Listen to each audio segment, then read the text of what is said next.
So welcome. What a beautiful room. Actually, I got to see this last week at the garden party and came walking in just to see what the room looked like, and I was like, holy smokes, it's beautiful here.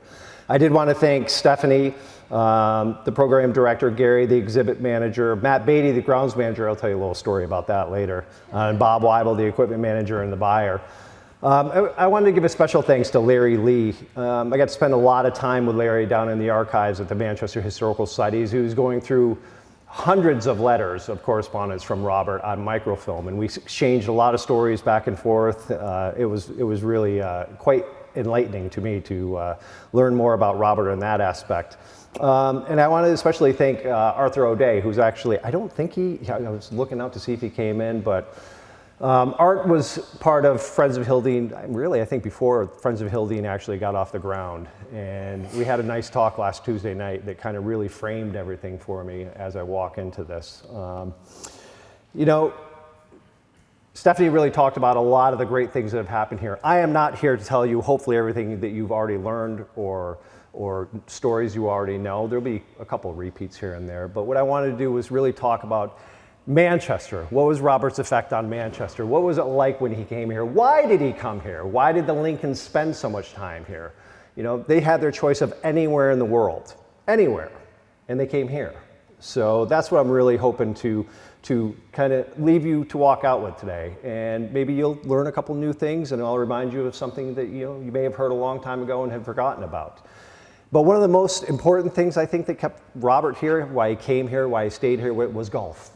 You know, this picture of Robert out on the course, you know, I really enjoy it. And this was a photo that we picked up from the Chicago History Museum as I spend late nights going through, you know, these archives looking for random pictures and putting in misspellings, hoping I'll find it. And this whole series of photos came up, which I was thrilled about.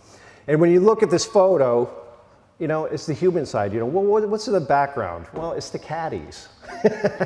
Now, wouldn't you like to have been a fly in the grass to hear what they were saying? You know, look at, there's Mr. Lincoln. But so why Manchester? So we're going to go way back, 1797. I actually went and found a copy of the original book because, well, I'd heard about it. It had been used in advertising in the 19th and 20th century.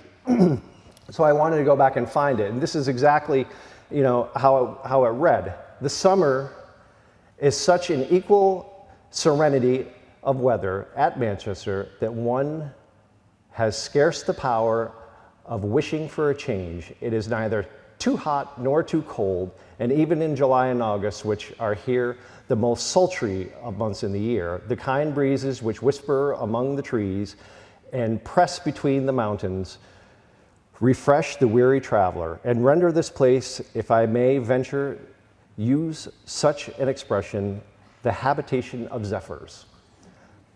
That's a pretty good advertisement for Manchester, I think, 1797. So, you know, using that as a premise, why did people come here? Whoops, I jumped ahead a little too far. Manchester, Vermont, Franklin Orvis and the summer colony. So we're going to kind of start our story in 1853. Franklin opened the Equinox in 1853.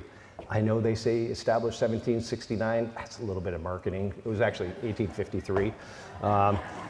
And that was about a year after the tracks were laid through Manchester that previous year. So he knew that this new form of transportation would open up the North Shire to the people down in the cities to come visit. And he was a prolific advertiser. This is an advertisement from 1856. Trains arrived from Troy 3 times a day. So I want you to think about that. This is 1856. 3 times a day they were bringing passengers here during the summer. And when we talk about the Equinox, you know, just so that way we know exactly what we're talking about. This is an advertisement from about 1860 of the Equinox House. What we see there today as a resort is actually 2 different buildings, 2 different hotels.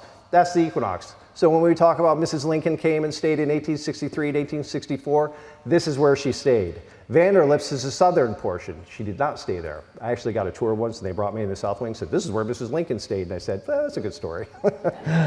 So this is the southern section. But, you know, a little bit about Franklin. This is a picture. Franklin is on the right and his brother Charles is on the left. And in between them is their mother. So this was taken in about 1866, 1867. Franklin was, you know, he was a prolific promoter, like I said. And he basically set up one of the New England's most elegant resorts. He paid attention to detail. He attracted elite clientele. His brother, Charles started the fly fishing company, which we still know as today. So people really know the Orvis name because of Charles, but Franklin really, which I could do a whole program on, really is the one who put an enormous amount of effort and money into the North Shire so people would come here. Franklin was a Republican, Charles was a Democrat. They did not get along. This is one of the only pictures that survives of the two of them together. Here's a picture of Franklin standing in the middle, and Andrew Martin, who's to his right, and his son Lewis is on his left. Andrew was actually the manager of the Equinox, and he also in the winter he would go down to the Bonaire Hotel in Augusta, Georgia during the winter, and Mr. Lincoln stayed there as well, Robert that is. So he knew them. So finding correspondence, tracking the Lincoln family, we know lots about obviously President Lincoln, but you know what Mary and Robert were up to, it's a little bit sparse, but you know I do know that Franklin, who was a staunch Unionist, he was a Republican, he did write to Mr. Lincoln in February 14th, 1863, and I found this letter. He said, "To the Presidents of the United States, Sir, I respectfully desire to join the numerous friends of Isaac Fowler in asking your clemency in his behalf. In doing so, I represent the wishes of a large number of the most influential citizens of our state. That and firm friends of the Union and the administration. I have the honor to be respectfully yours, Franklin Orvis."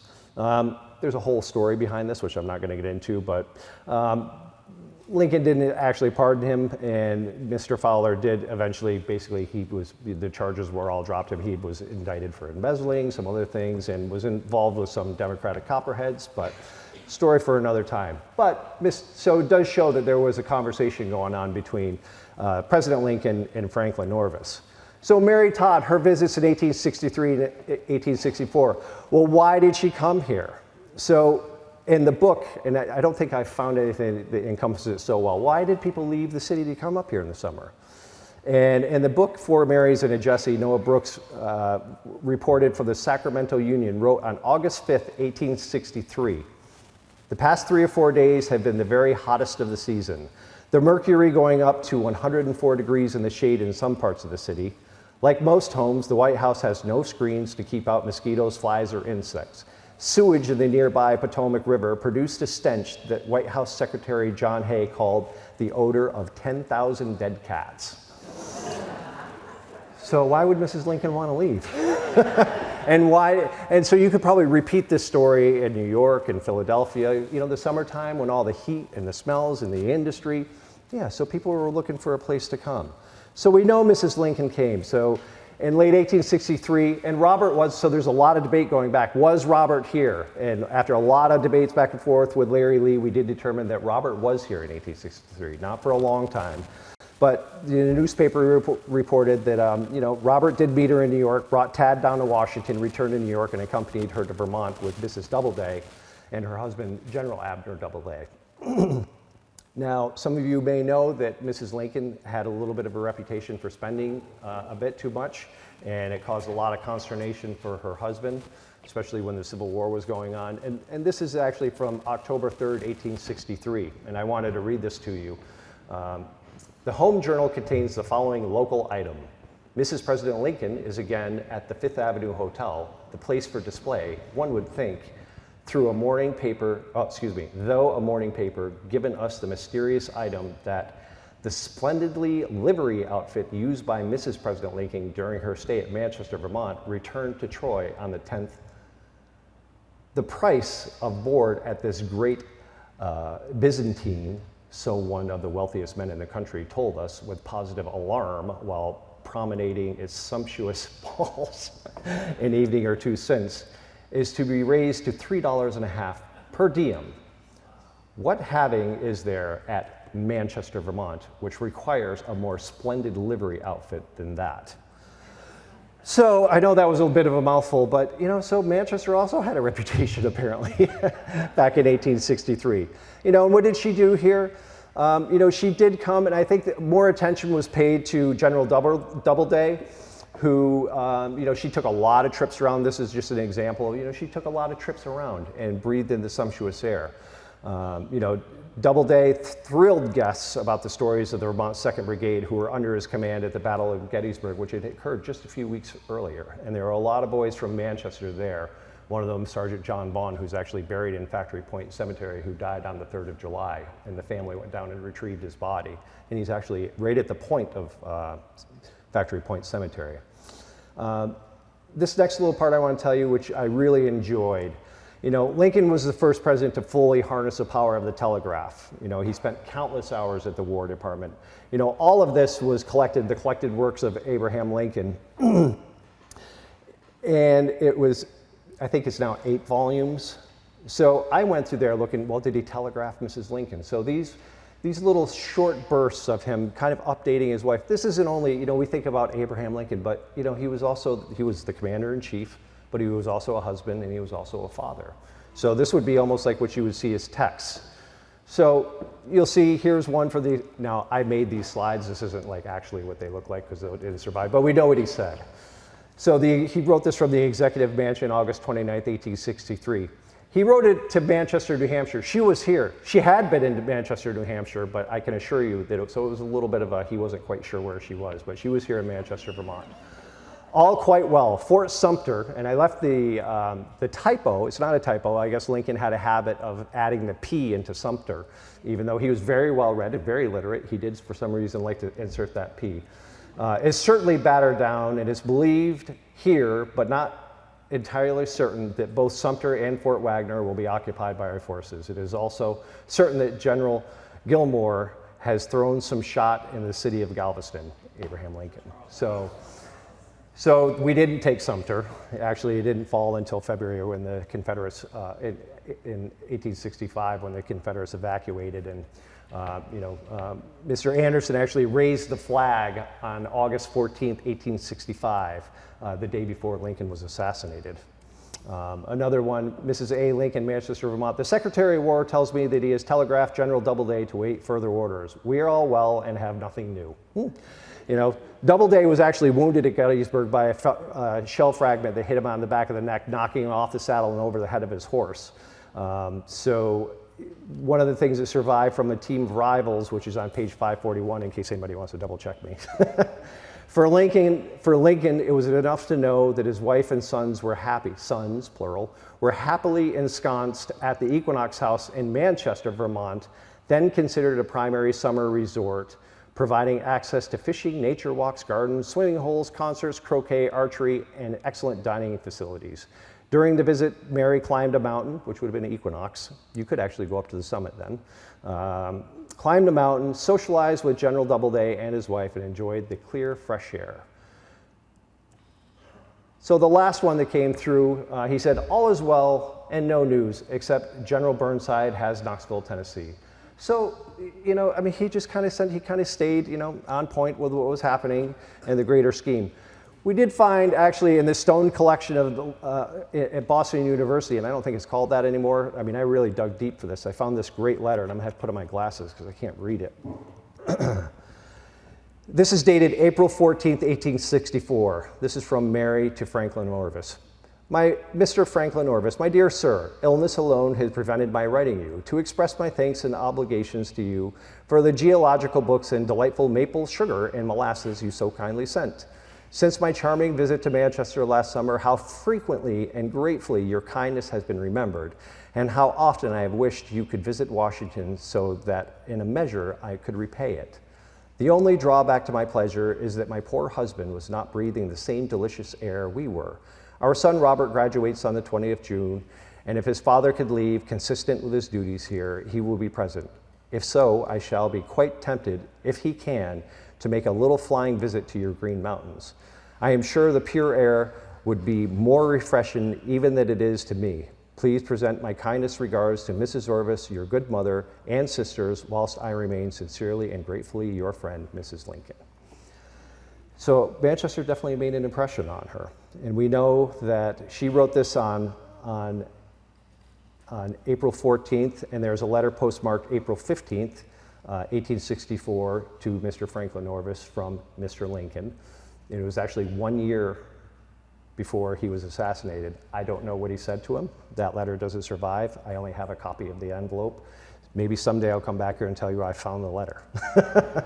But she did come back in 1864. And another letter which I found on a past auction site, which was postmarked August 22nd of 64 from Caldwell, New York, which took me a little while to figure out. That's what Lake George, the town of Lake George, is called now. She wrote, since writing the other letter, we have concluded to visit Manchester on Tuesday next instead of Wednesday. I hope it will be equally agreeable with you. By leaving here early, my son Robert hopes will be there sooner though. And so Mary again came north with Tad to Boston and Cambridge in time to attend Robert's class day exercises at Harvard on June 24th, and later that summer they were here once again. We know for sure she was here. A copy of the register survives with Mrs. Lincoln and Sons, and Robert's listed there as well, and they stayed in rooms 50, 51, and 27, and it looks like Robert stayed in room 20, not sure why. And the telegrams came. This time they were a little more personal. Manchester, Vermont, all reasonably well. Bob not here yet. How is dear Tad? And that was it, Abraham Lincoln. So Robert would leave and go down to Washington and come back up again, or head on trains west. This is wonderful. All well, including Tad's pony and goats.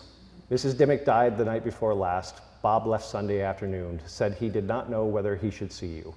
He didn't come back up, but so Mrs. Colonel Dimmick refers to Julia Taft Dimmick, who was a wife of Colonel Benjamin Dimmick. She was a mother of Julia Taft, a close childhood friend of the Lincoln boys, Robert, Willie, and Tad, during their time in Washington, and she had passed away while they were up here. And this is the last telegram that came up here to Manchester on September 11th, 64. All is well. What day will you be home? 4 days ago, I sent a dispatch to Manchester, Vermont for you. So even Mr. Lincoln wanted to have his wife home. When are you coming back? So I'm going to jump ahead 10 years because, you know, the train service continued. How did people connect between Manchester, well, and especially Chicago? And the reason why I say Chicago, well, they came on Pullman sleeping cars. This is an advertisement. And there was a strong connection between the families here and there, because you had the Ishams, the Skinners, who were native to here at Manchester and Vermont, who actually made their living in Chicago, you know, along with the Pierponts, the Willings, and of course, eventually Mr. Lincoln, who had traveled back and forth. And so when we speak about Ishams, you know, we'll talk about Edward. Edward was born in Bennington in 1836. You know, his parents, his grandfather actually was the first physician in Manchester, Ezra Isham. His office was apparently where the Inn at Manchester is today, or thereabouts. His father was actually a Vermont Supreme Court justice, and he had a number of siblings, and one of his siblings, Mary, their son Sartell actually married Alta Rockefeller, who was the daughter of John D. and Laura Spelman Rockefeller. And the Spelmans were also part of, and were prominent in our summer colony. And Alta and her husband are actually buried right across from the Ishams in Delwood. You know, Edward was definitely a prominent 19th century attorney, politician, and civic leader. And, you know, he was also a very close friend to Robert Todd. I mean, not only did they have a professional relationship, in 1872, when Robert completed and, you know, became board, Robert actually joined his firm, which was renamed Isham, Lincoln, and Beale. You know, Isham was a mentor and a colleague, a personal friend, and, you know, they had summer ties here to Manchester because Robert had been here. And Edward decided to build his summer retreat here and bought the Purdy farm. There's a picture of Edward and his son Pierpont sitting on the porch of what was the Purdy house at that time, and of course he had it completely remodeled and expanded. And actually, here's a copy of the renderings the architect did in the mid-1880s, which actually we were able to actually purchase a copy and loan to Ormsby Hill. So if you ever go there, you actually can see this hanging on the wall. You can see he expanded it quite a bit, especially to the right on this photo, and added this large widow walk up on top. Here's a picture of it under construction. And this is what the Ormsby Hill that Robert would have known when he visited. You know, this is the back side, which it really hasn't changed very much because this is a more contemporary photo. You know, so the summer colony, well, you know, besides Judge Skinner, and I'll show you, there's some, you know, there's a lot of really great people in this photo, which I won't, you know, bore you terribly with, but, you know, number 14 is Sarah Cleghorn, right here, right there in the middle. Sarah was graduated Burton Seminary in 1895, a prolific writer, lived in what was the Pink House down by Dellwood, so she got to see a lot going on. Number 23 is Malcolm Canfield. He was a cousin of Dorothy Canfield Fisher's mother, and he actually owned what we know today as the Severance Farm, which is kind of right at the end of the driveway. And number 18 is actually Judge Mark Skinner. And all of these people, this is all taken at Ormsby Hill. They would come every summer during the 1880s. And even in 1883, Abner Doubleday came back, and he spent some time there. Abner Doubleday is on the right-hand side with the number 1 over his head, and the smaller picture is he and his wife during the war, so that would have how they would have appeared back in the time they came in '63. So Edward was a robust man. He's standing over on the left. There's Edward. The gal to his right with is his daughter Anne, who I'll tell a little story about. And there's Sarah again sitting in a chair looking very devilish for some reason. And Mrs. Roberts in the back behind the column. Susan Roberts was actually the granddaughter of Christopher Roberts, who was the 3rd man into Fort Ticonderoga after Ethan Allen. So, you know, we had quite the little story to tell here in Manchester. And they are on the porch at the Equinox. And here's another great photo of the Isham family at Ormsby Hill, and you'll have to note that there's Edward kind of holding onto the dog, and there's his daughter is in the front, you know, having a chat with Mark Skinner Willing. And it was that connection. Edward's summer home. Robert came here, and they still have the guest log, the guest book at Ormsby Hill, and if you go there and visit, they'll probably show it to you. And Robert signed the guest log every time he came. What was interesting was Robert signed the same page every time he came. You know, everybody would just kind of sign it in chronological order, but Robert signed it, you know, every time he came. The first time he came was on the 24th of July, 1895. And you know, it was actually noted in the Manchester Journal that Robert Lincoln of Chicago, son of President Lincoln and law partner of Edward Isham, is a guest at Ormsby Hill. A memorable dinner was given by Mr. Isham, and one of the guests was Mrs. General U.S. Grant. So Ulysses never came here. I know that sometimes I see marketing, people like to say that General Grant was here. He was not here.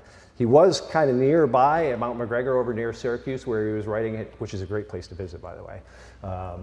And he did die there, but he never made it over to Manchester. I'm sure that would have been duly noted, but his wife was here. And that's a picture of Robert I'm pretty sure it's either at Ormsby Hill or it may be up at the Sugar House, which was at the end of Rocking Stone Lane. And it's just a great casual shot of Robert, which is kind of a rare thing. And Julia, of course, Julia signed the register, and she knew Robert pretty well because Robert, you know, he was commissioned in the Union Army. This is a great painting by an artist, Keith Rocco, who lives in the Shenandoah Valley in Virginia. And the reason why I chose this is because Robert is depicted holding Grant's chair here. You know, he was a captain on the staff. So Julia definitely knew Robert. So the fact that they got to go there, they got to spend some time together, I'm sure was quite an evening of stories and reminiscings. She was actually honored by the Skinner Post of the GAR, the Grand Army of the Republic, and it was an informal but elegant reception held at the Music Hall. I'm just using this as a proxy photo because if pictures were taken, they didn't survive. And this is what the Music Hall looked like. The Music Hall was located on Union Street. And you know, whether or not Robert was there was not recorded, but one of the things Mr. Simons, who was actually the editor of the journal, offered, you know, also a veteran, offered humorous remarks declaring the town had surrendered to her charm and with unconditional surrender. So there were about 400 people there who came to the Music Hall. And this is where the Music Hall was. It's the large building behind Equinox Jr. or Pedal on Main, if you're not sure. And sadly, the Music Hall was torn down in 2021, so now it's just a big open lawn. Green space, I guess you'd call it now. So let's talk a little bit more. 1897 to 1910, the promotion of Manchester, the center of golf. Lincoln builds Hildene. You know, I can't emphasize enough, you know, how great the staff is here and how much research they do. So I'm not here to duplicate what Hildene already does to tell you all the stories, the minutiae about how Hildene came together, but you know, we're going to tell a few little things. But it was really golf that really started things. When James Taylor, you know, thought there was going to be a great possibility of a championship golf course here, He brought up Walter Travis to Manchester in the summer of 1899 to look over the property, and Travis agreed, and they brought John Duncan Dunn up here, and the wheels were in motion. And actually, this is a copy of the original documents. And it was originally going to be called the Equinox, and you can, well, I mean, you can't see, I'll just blow it up here a little bit. On the original documents, you can see it originally said Equinox, and it was kind of changed to Aquanic, supposedly at the suggestion of Edward Isham, who was the first president also, saying that Aquanic was the Indian word for equinox. So the only problem with that is the equinox didn't come into use until about 1853, even when Colonel Partridge went up the mountain to take his barometric readings in 1820, it was called Manchester Mountain. And what was funny was Sarah Clegcord, which there's a little insert there, she said the new country club is to be called the Equanic Country Club, an Indian speaking of equinox. It is it is a question if the name equinox is anything but prosaic Latin. That was her comment on the whole proceedings. But Aquanic it was, and it was really what I think really drew Mr. Lincoln here. And that's Charles Blair McDonald actually putting there. And Charles Blair was, is a force in early golf. He helped set up the USGA. He won the first amateur championship, and he also taught Mr. Lincoln how to play golf. And he came here numerous times. That's him putting on the fourth green, which then was actually two greens with a little zigzag ridge that split them. And that's James Taylor leaning against his golf club there on the lower right, and the clubhouse in the distance. And when Aquanic was established, that's when the promotion really kicked into high gear, because this is what really, because golf was everything to the summer colony. The Manchester Development Association was founded. All of the directors, you could basically overlay the Board of Governors of Aquanic with the Manchester Development Association, and it's pretty close. And it was organized in 1901 to further develop Manchester Village as a summer resort and bring general notice by such way it means the association may have the power to do the advantages of our beautiful New England village, both as a permanent and summer home. And the promotion, almost you think back to that 1797, the home of Zephyrs. I mean, some of the photos that they post were just absolutely beautiful, and the language they used to promote it. And there was also advertisements. So this is the Munson Cottage, which was up for sale at the time. And in 1905, Mary Lincoln Isham, who was the granddaughter of the president and, of course, Robert's daughter, they became owners of that. And actually, they owned it until 1939 when she passed away. And then Henry Robinson bought it in 39 and opened it at the end and called it the 1811 house.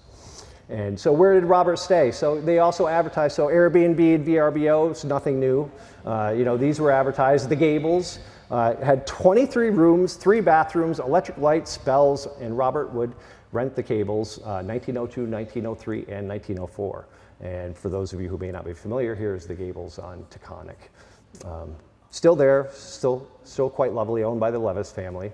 And across the street is a Colonial, which I stop and I look at. It's kind of hidden behind the trees, and you look at this. And those were the summer cottages.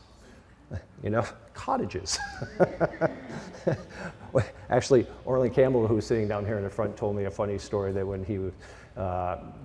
when Red Hinckley was sent up to Taconic to deliver a package to one of the cottages, he came back to the locker and said, "I didn't see any cottages." But again, of course, it was golf, and the brochures were loaded with information about Aquanic, the players, the tournaments, who was visiting, how great the water was, and how fresh the air was. And Robert had been making noises that he wanted to actually come to Manchester and build a summer resort. And Edward purportedly said, "You're my best friend and business partner, and you will not be my neighbor," or something along those lines. Well, Edward died in 1902. He died of heart disease. He died at the Waldorf Astoria in New York, and he was brought back up here. And that was in February. In September 1902, we were informed that Mr. Lincoln of Chicago decided to build a summer residence here in Manchester, having completed a bargain for several acres of land, some of it from Ormsby Hill, and the remainder from the Walker Farm purchase. The Walker Farm was down on River Road.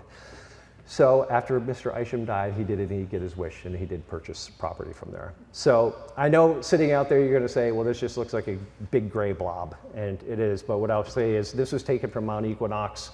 The Green Mountains are on the far side. The first arrow on the left is about where Delwood Cemetery is and where the driveway starts to get here. And then the other long arrow on the bottom is Route 7. And the other arrow far on the right, that's where Robert would end up building his home. And you can see that large patch of woods. Everything else is wide open fields. And that's why I wanted to show you this picture. You know, it was still very much an agrarian community here in Manchester. I mean, Aquanic was a former sheep farm. So, I mean, it was already cleared. And you know, Robert, I mean, he purchased the farm, and he wanted to run the farm, and he was a good gentleman farmer. You know, the farm was successful. Mr. Walker ran it for a while. Some advertisements did appear in the journal, but in 1903, you know, he decided that, you know, he was definitely going to go through with everything and started working on blasting. June 23, 1904. RTL and his family arrived last week for the summer. Blasting the cellar hole is complete, and work in the foundation will go forward ASAP. And July 7th, 1904, Robert was elected to president of Aquanic Country Club, a post he would hold until his death in 1926. Now, Gary showed me this picture. This is going to be a little thing where you kind of lose the forest, you know, through the trees, so you can't see the forest through the trees. He showed me this great picture, and that's Robert at the Dorset Quarry, the South Dorset Quarry. It's him from behind. Robert didn't like having his pictures taken, and so a lot of times Robert's not looking. So paparazzi, yeah, you kind of look at it. And in the notes it said, August 11, 1904. This is some of the Larry Lee stuff. August 1904. More on the construction. It's slow. And marble in the foundation is from Dorset. I said, marble in the foundation? So I reached out to Matt Beatty. I said, is the foundation made out of Dorset? Because the pictures I saw, they're blasting, it was all fieldstone. He said, I don't know, come on over. So I went over and we walked all through. It's really neat in the basement. I mean, it's really cool upstairs, but there's a lot of really neat stuff in the basement. If you ever get a behind the scenes, Nan, you get down there and see the big blower for the organ. It's really neat. So we walk through, we're looking at where the footers might be. We're not saying, I don't see any marble. What is he talking about? And then we're walking up the stairs and I look down and I go, oh, big slabs of marble. And then there's, oh yeah. So then we start walking around, there's marble everywhere. So what I can tell you is all the marble in the mansion up there came from the swimming quarry. And of course, Robert went up there. I'm sure you would have been interested because all that marble was going down to build the New York Public Library. He probably took the Manchester, Dorset, and Granville Railroad on the way to go up there. You know, probably looked around and got back on and said, yes, I must have some of this material for my home. So there's a lot of marble in Hildene. So this picture is probably taken just before it was going to be occupied by the family, because there's still a wheelbarrow there in the foreground, and you can see some landscaping needs to be done on the left.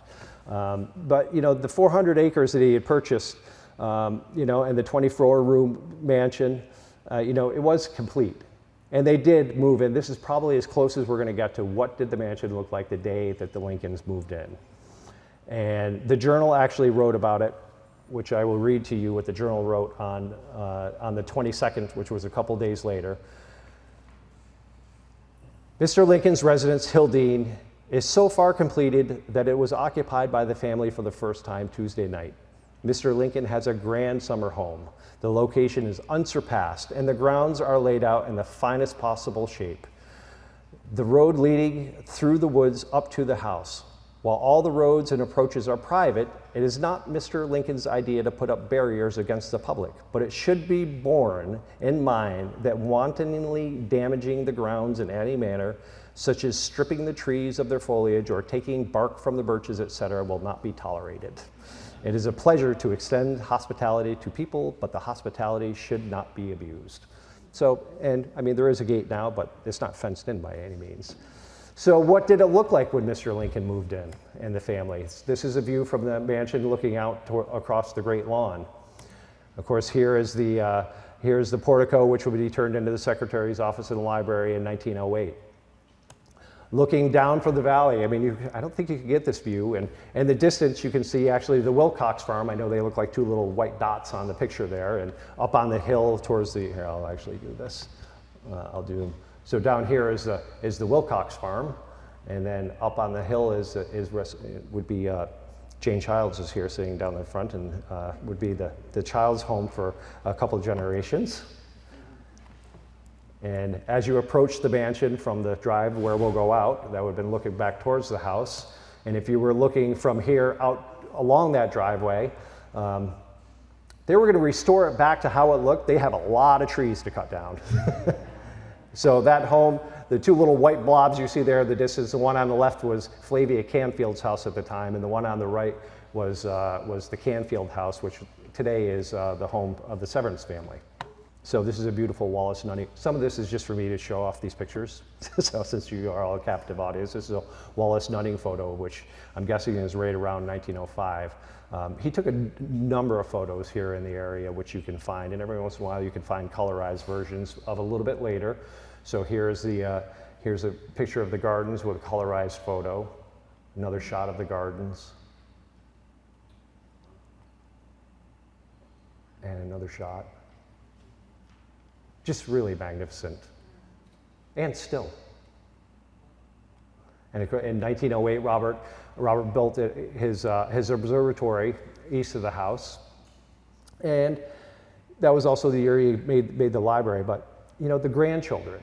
So you know, a lot of you knew Peggy. A few of you, I definitely knew Peggy. I'm not going to tell a lot of stories about her, but you know, there was a reflecting pool which is no longer here, and that is actually Lincoln Isham, Peggy and Bud, and a family friend at the reflecting pool. And I did reach out to Bob Weibel and said, where was this? Because I did read that one of the authors came to visit, and Oscar brought him down to show him where, but he didn't say where it was. And that circle kind of shows about where that was. So if you look in the background of this shot of the kids, there is a teeter-totter back there. So I mean, Robert indulged, as any good grandfather would, in his grandchildren. So here's a little bit of a mystery. So this building, which was taken, we haven't quite figured out what it was for. So I came up here in 1987 to work on my senior project. I went to Mount Anthony, and it was to draw renderings of what the greenhouse might have looked like. So I came up, Oscar here did all measurements of the foundation that was out there. It was all covered in brush, and I got all cut up cutting it and drew them. I didn't keep them. I kind of wish I did, because it'd be interesting to see if something came to light. But so probably somewhere out behind the visitor center is where this building was. And then another photo that we came across shows a sundial. And I did want to tell a little story about the sundial we have up there, which is the Cutler F. Severance Memorial Sundial that was dedicated in 1986. And Cutler came to work for Peggy Beckwith in 1949. And in 1951, Peggy had bought the old Canfield farm, which was actually originally the Ormsby farm. Actually, that's where Gideon Ormsby lived. So Ormsby Hill is named for Gideon Ormsby, but that's not where he lived. He actually lived right at the end of the driveway out there. So when it became evident they wanted to memorialize Cutler for all the work that he had done, and the board chair, Oscar Johnson, had discovered detailed drawings of a sundial. So Ted Hopkins, who just had passed away at the age of 92, there'll be a memorial for him on June 29th at 11 a.m. at the Manchester Fire Department, so I hope you all can make it there. Was a very close personal friend of the Severances, donated his time and energy to build the base of the sundial, and it was engraved in memory of Cutler F. Severance. So give that a moment the next time you're up in the gardens just to go look at the sundial, because it really is quite lovely. But it is the second sundial, it appears, that was there. Another thing, just going back to the Manchester and the mountains and the Development Association. So by 1904, Mr. Lincoln was also listed as one of the directors. Aquana Country Club. I want to tell you a couple of fun stories from the caddy point of view of Aquana Country Club. And it's a very well-known photo of the Lincoln foursome with Jimmy Williams, who was the caddy, standing over there on the left. And the reason why he's even in the shot was because when Lincoln would finish his swing, the caddy would go up and take his club from him immediately, instead of standing off to the side. And each of the players would have their own caddy. And Mike Powers, who's over there in the third row, his great uncle Noble Shaw wrote his reminiscence in 1966. And he wrote, during those days, R.T. Lincoln was the president of the club, and the Lincoln foursome was on the course nearly every afternoon for many years. They originally played a full 18 holes, but later stopped at the 16th. which was then only a few steps from the old clubhouse. In later years, Mr. Lincoln could be found on the course for 8, 10, or 12 holes, and he was always allowed the courtesy of cutting in whenever he wished to save steps. I remember caddying in the Lincoln foursome several times, and on one occasion, my cousin, Martin Andrew, now of Pittsfield, Massachusetts, was also caddying in the foursome. He was a bit older than I was and always clowning. In this round, he started mimicking R.T. Lincoln, who had a habit of closing one eye and twisting his face into a sort of grimace while putting. On the 14th green, then a double green with number 4, I was holding the flag. Mr. Lincoln was putting and making his usual face, and Martin, a little distant in back of Lincoln, where I could see him clearly, was twisting his face into all sort of contortions, trying to break me up while the putt was being made. This would have been an unpardonable offense in these days if I were to interfere with a putt, and I only barely escaped. Another excerpt that he wrote about Lincoln was Mr. Lincoln always rode to the club in his 1910 Packard 4-cylinder limousine, driven, as I recall, by his chauffeur, Mr. Richardson, whose daughter Violet used to attend Vermont Seminary.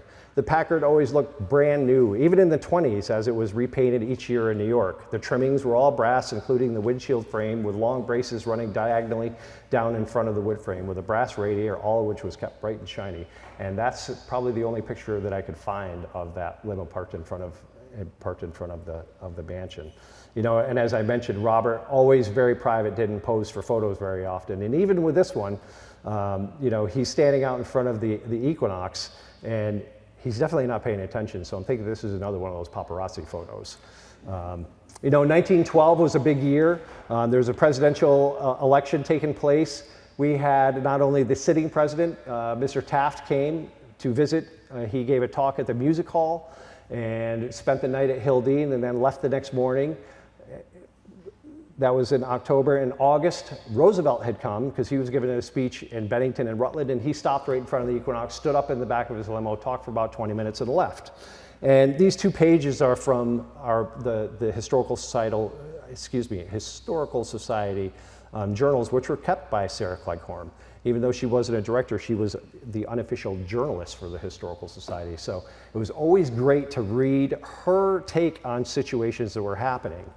And so she wrote, and on the right-hand side is Roosevelt, and I'm not going to read everything, but I will read what she wrote. She said, as a matter of fact, she wrote, the editor of the journal gave a very cool account of the visit of Colonel Roosevelt in Manchester. As a matter of fact, such crowds of people assembled as never, I think, have been seen in Manchester. And the journalist from one heard the cries of disappointments chronicled by the editor too. She did hear one of the citizens say, I only came to see his teeth. And Taft came and she said, to hear the president address the rather brief, friendly greeting to our village, but those who were present said that the president received a most enthusiastic reception from the crowd who packed every inch of the hall. And though she was late, she did wait in line to shake his hand and said, thank you very much for what you're doing for peace, Mr. President. And Mr. Taft was actually invited to the opening of the Marble Bridge, which had been built by the Norcross West Company, who had done all the work up there in Dorset. And Mr. Shaw had sent him a letter, and this is his polite decline that he will not be able to make it, which is actually still in the Shaw family today. And it's kind of a neat little personal touch here in Manchester. And the next little story I want to tell you was also something that happened in 1912. And I thought I'd share it all. I do have the pleasure of and an honor of being the curator of the Heritage Committee at Aquanic. And I was writing up a story a while ago about when they were bringing Sunday golf to the club because it was closed on Sunday. And there were dozens of letters, and I came across one to the Isham family. And the letters basically were, it was a form letter that was sent out on June 15th, 1909. The letter was sent out to stockholders informing them that it was the unanimous opinion of the Board of Governors that the club should be open for play on Sundays. Mr. Lincoln was the president then. In order to make the change, 4/5 of the shareholders needed to agree to release these restrictions. And there were a pair of letters that caught my attention to Edward Isham's daughters, even though Edward was gone, his family were still significant shareholders. And his daughter Frances wrote from the Lorraine on 5th Avenue and 45th Street, which was a sister hotel to the Equinox. She wrote, "I am quite willing to agree with the majority and give my consent for the 10 shares of stock that I own. I only hope it may not result in Manchester being overrun with Sunday trippers from nearby places, which I think the closed links used to do much to discourage. My sister is in our apartment in Paris, and I will forward your letter to her." And her sister was Anne Eliza Isham, or Lizzie for short. And Lizzie wrote back a couple weeks later. She said, "As for Sunday golf, I have no scruples against it and quite agree with you in what you say. If you find it necessary to vote the stock, will you please ask Mr. Lincoln to vote for me as he thinks best. I am sitting at the Forêt de Marly, about 40 kilometers from Paris. The birds are all singing and the trees are all so green, and some of them full of flowers. But I should love to be with you all in Manchester. Will you please give my love to Mrs. Clark? With all good wishes to you, I am faithfully yours, A. Isham, Lizzie." So the final count was 534 in favor, 420, with 428 needed to satisfy the 4/5 majority. So golf opened on Sunday. And the reason why I send this to you, because Lizzie decided she wanted to come home later in 1912 and spend some time with her brother Edward down in New York and then return to Manchester. So she booked passage on the Titanic and boarded on April 10th in France. And Lizzie was one of 4 first-class women who did not survive the sinking on April 15th. So why did she not get off the lifeboat? Well, we're not really sure. There is a story that's perpetuated. We know that the Isham family had Great Danes. There's lots of pictures of Great Danes at Ormsby Hill. And there is a picture of a Great Dane on the ship. There was a picture taken in Ireland of all the dogs on the first class promenade, and one of them is a Great Dane. And the story is that the dog was not allowed to get on the lifeboat, so Anne got off the lifeboat and stayed with the dog. She was not recovered. There was a funeral held for her here in Manchester. There is a memorial for her at Dellwood in the Isham plot, and I remember going through there for the first time when it caught my eye. You know, when I saw the April 15th, 1912, Lost at Sea, I kind of had an idea of what that might have been. So that is the story of Miss Isham. You know, this is another great thing. So Mr. Taft lost the presidency. Roosevelt and Taft, they kind of split the ticket, and Woodrow Wilson won and served 2 terms. And in 1913, Taft came back to Manchester and stayed at Hildene for a number of days and played golf. How important was golf to Robert Todd, you might ask? Well, if you read this note here that was published in the newspaper, it said, within 1 hour of arrival, Mr. Taft and Mr. Lincoln were enjoying the golf match at Aquanic Country Club. Darkness prevented a full round and return to the club. The ex-president stated that myopia would be the only golf course to be compared with Aquanic. Now, when I read that, I was like, nearsightedness? Wait.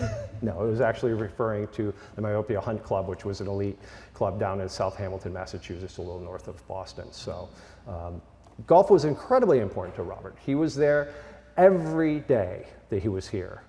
Every day. Not just once in a while, every day he was there.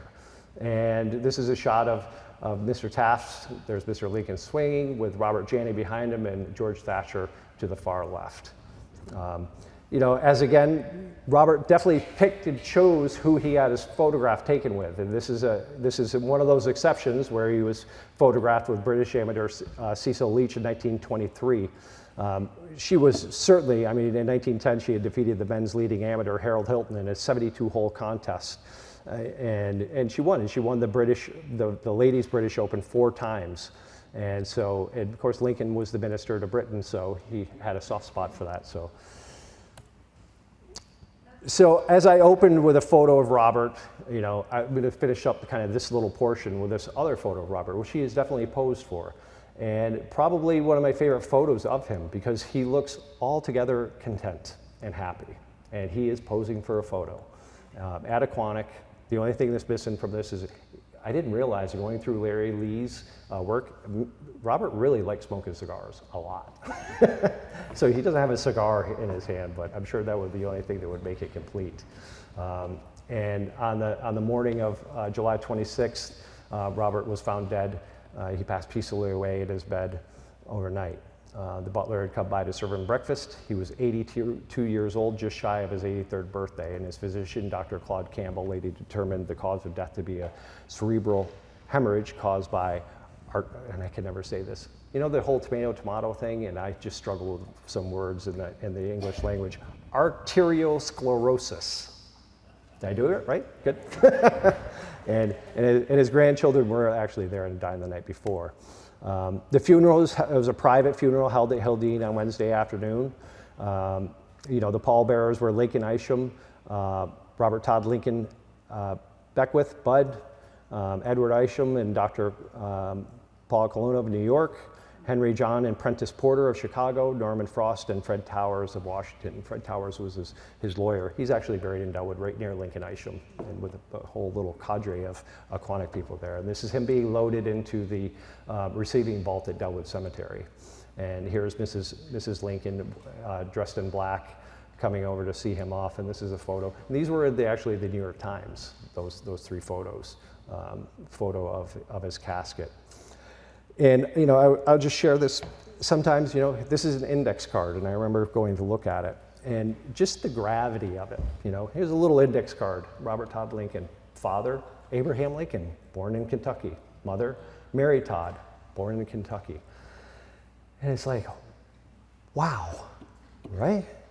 I mean, just this one little card sometimes. And in our Dellwood, in the Dellwood receiving, in the ledger, you know, Robert Todd Lincoln, I'm not going to attempt to say the word again, you know, cause of death.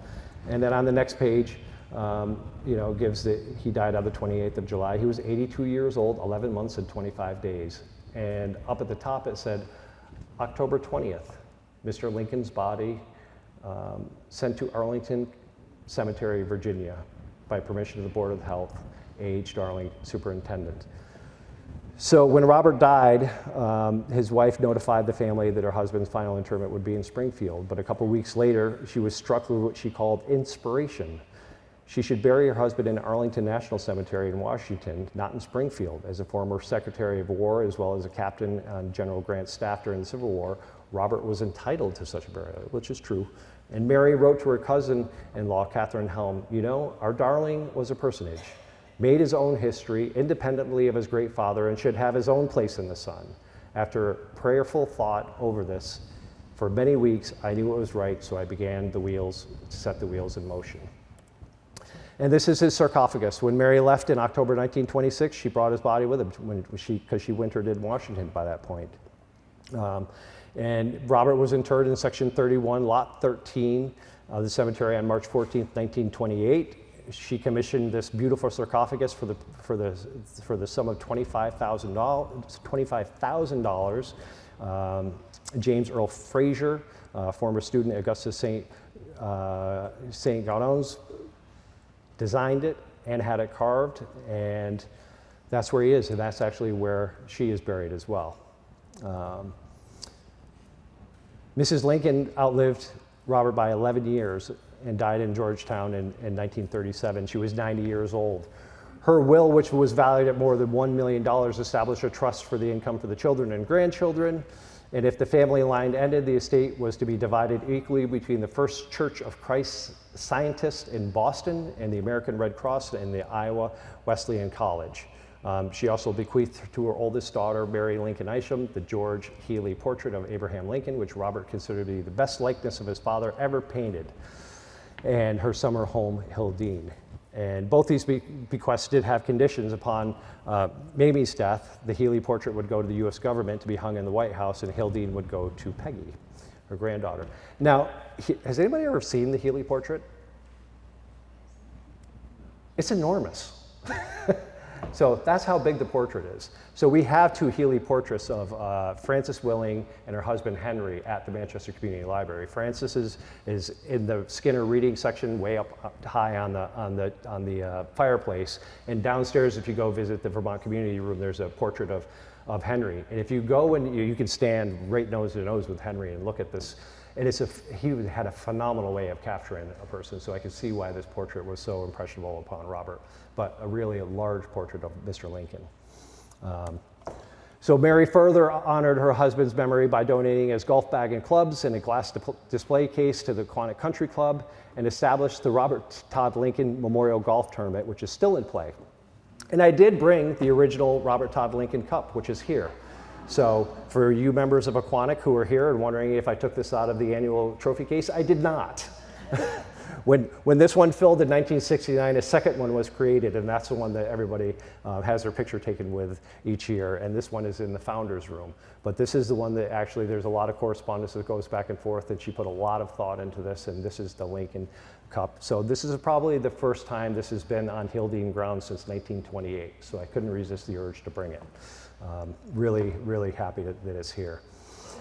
His clubs, and you can actually see it right here in the, let me get the zoom. So if you look, so here's his clubs over here in the corner, and you can see right on top of the case is actually this trophy. And the Emil Fuchs portrait, which is actually in the library up here in the mansion, the original one, was originally Aquanic's, and Aquanic donated it to the Friends of Hildene, and we made a copy which hangs in the founder's room. Now the one sad part about that is the clubhouse burned down in 1938, and along with it, Lincoln's clubs. Thankfully, this trophy was in New York being engraved because it happened at the end of the season, and the painting was in storage at the Mark Skinner Library, so we do have this here. But his clubs were a loss. Apparently, the heads to the clubs were found. I don't know what happened to them, so if anybody ever finds in the closet here or in the attic this, it looks like a set of golf clubs that went through a fire, give me a call. I'm hoping one of these days I'm going to open a random box at Aquanic and find them, but yet to find them. She also donated money and his telescope to Burn Burton in 1928, and and along with his telescope, and it was a 6-inch refractor, about 8 feet long. It was made in 1928, and the observatory is still there. It was rechristened in 2023. The Lou French Observatory, named for Lou French, who was a benefactor. She loved going into that observatory, and she was on the board of trustees at Burn Burton, and the school also named a star after her, and she died of cancer in 2022 at the age of 59, and the observatory was rededicated on her 60th birthday.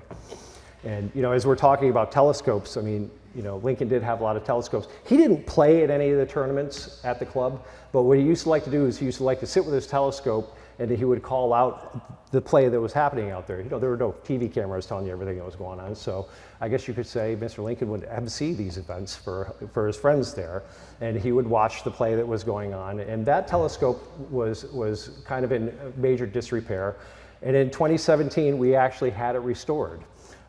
We found it, we reached out to Ken Lonnie, who is the consulting curatorial engineer at the Collection of Historical Scientific Instruments at Harvard University. That's actually on his business card. Very nice guy, and he made the trip up to Aquanic in the late fall, agreed to take the telescope, thought it was wonderful. Peter Phillip, who is a former, is here. If it wasn't for Peter, the project wouldn't have happened. So that was the day we brought it back. Peter was there, watched it get unveiled, and we set it up, and he was the first one to get to look through it. And he's there with former Hildene Executive Director Seth Bongards. And we have the one photo in the background. You can see that's Bartlett Arkell, and the little arrows pointing to the telescope on the porch. So you can actually see the telescope is on display in the founder's room at Aquanic for those members who wish to go in and see it. Really, it was quite a moving day. So life after Robert. What was life like after Robert? So this is the portion of the program that I studied with the most, because there's a lot that can be said about all the Lincoln children and the grandchildren, and I'm not going to duplicate what Hildene does so spectacularly of telling their story, but I do kind of have to wrap things up. So we're going to start with the 1811 house, because this was a Lincoln family home as well. From 1905 to 1938, and I did find some great pictures. Here's a picture of Lincoln Isham looking over his mother's shoulder at the 1811 house as she reads. Mammy was the eldest daughter. I think one of the favorites, certainly her grandmother doted over her, as I read through. She'd married Charles, who was the private secretary to Robert during his term as the minister to London from 1881 to 85, and they were married in 1891 and had one son, Lincoln, who was born in 1892. And I just love this photo. This is another photo of the 1811 house in the back, kind of off to the side. All those plantings. They did an enormous amount of work at the 1811 house. That's Charles kind of, standing with his hands on his hip, overlooking the work that had been done in the gardens in the back, which are no longer there. And this is kind of a rare family photo of the three of them up in West Rutland. They'd taken a trip up to see the quarries up there. So that's Lincoln in the middle with his father and mother.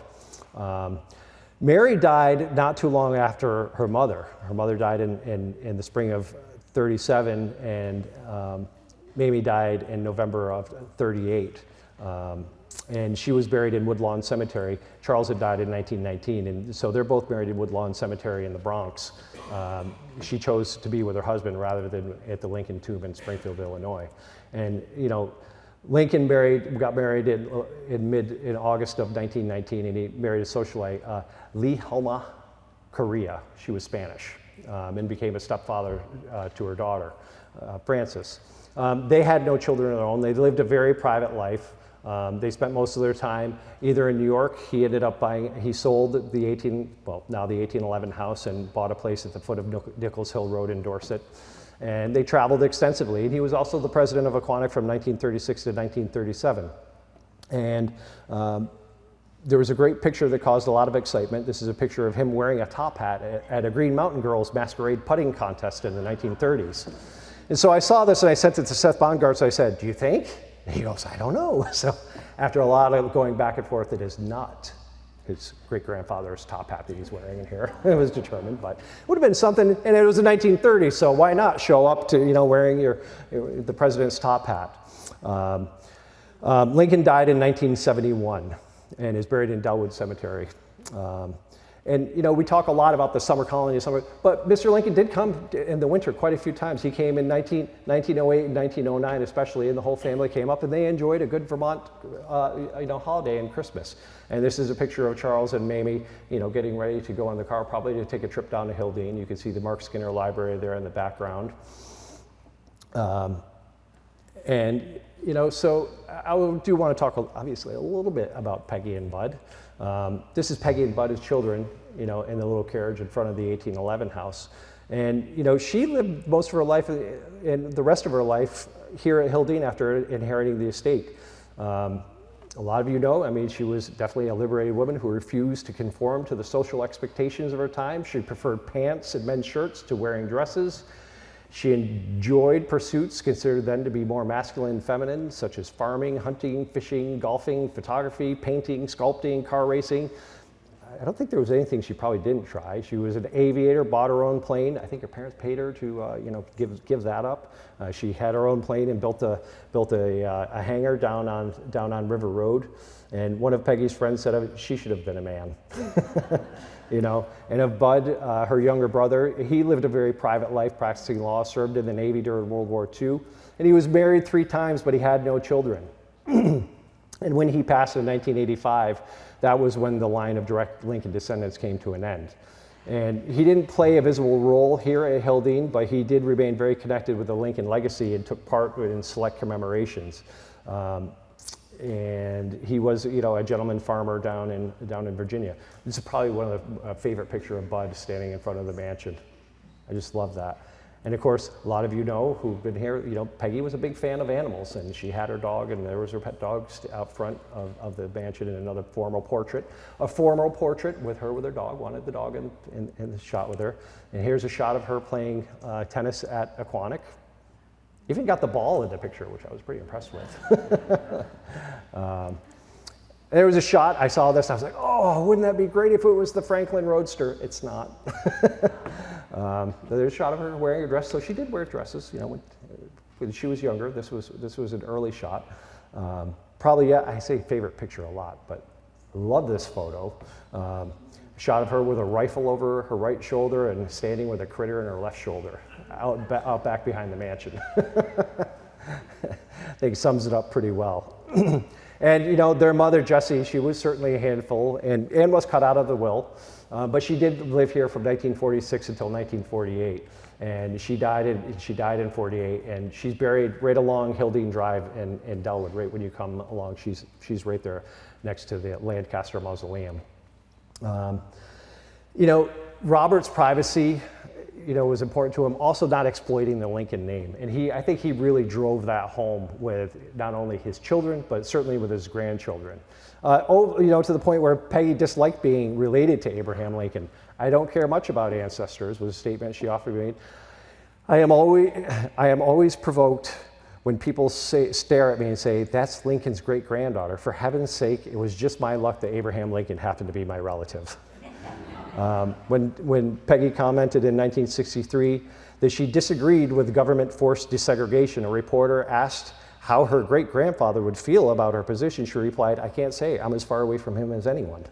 On Bud, one Lincoln authority said after meeting him, "Lincoln was tall, strong, outspoken. Beckwith is short, fragile, and shy."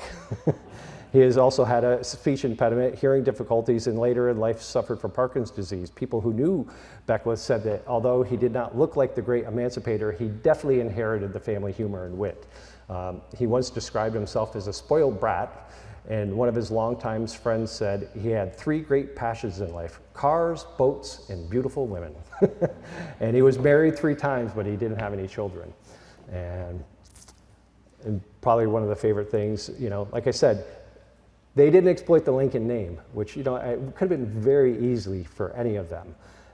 But they did show up for occasions, so this was one of those rare times. So on May 14th, 1960, the new ballistic missile, nuclear-powered submarine Abraham Lincoln was launched from Portsmouth, New Hampshire, and Peggy, dressed uncharacteristically in blue and white polka dot dress with white gloves, white hat, and pearl necklace, broke a bottle of champagne on the bow and christened the ship. So how impressed was she by this occasion could be found in her diary, where she wrote, "Cloudy AM, sunny PM, broke bottle on boat. So home to bed." So, as I wind down this talk, I just wanted to share just kind of a short reflection.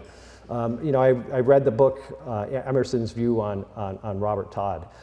I was pretty excited. I needed to get. I couldn't find my copy of Giant in the Shadows, so I was debating about it. I was like, "Oh yeah, we have a library." So I went to the library, and they have a Nate Boone collection of all the books that he had, and Harriet is here with us today, and so I'm looking through, and I opened up the title page, and it was inscribed to Nate from the author. So Harriet, I know you've probably spent many hours saying, "When are you coming home?"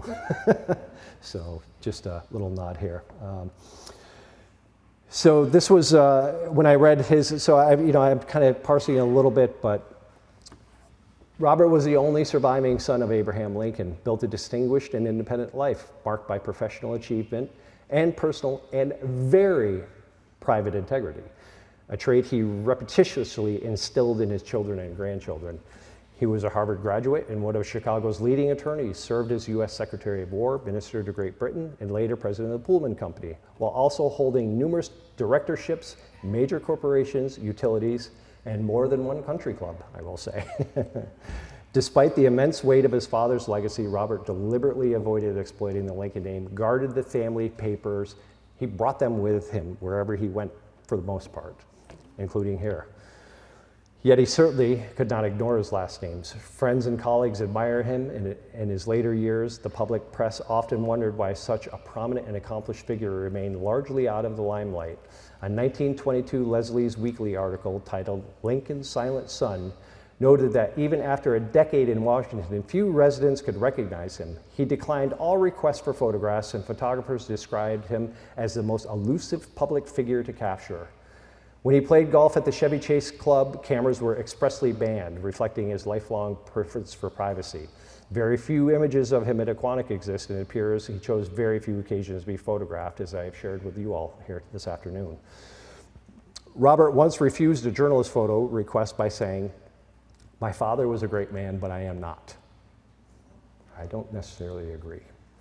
On this 120th anniversary of the family moving into this beautiful country estate in Manchester, Vermont, if I had the opportunity to say it, I would say, "Mr. Lincoln, thank you for coming, and thank all of you for coming."